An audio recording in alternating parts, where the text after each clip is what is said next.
Eita, são os bobocas. Eu sou a Anya e sou a filha do papai desde que eu nasci. Eu não quero essa mamãe, não. Qual é a profissão do seu pai? Ele é um especialista em saúde mental. A Anya gosta de amendoim, mas odeia cenoura. Socorro, eu não tô à venda.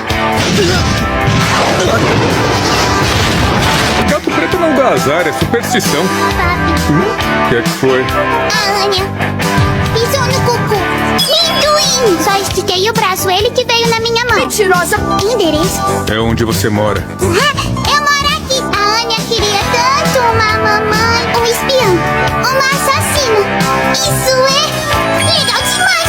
O mundo tá acabando. Vamos supor que você veja um amiguinho seu fazendo alguma coisa muito feia. O que você faz? Caio em cima dele, aí encho a cara dele de porrada e só deixo os restos.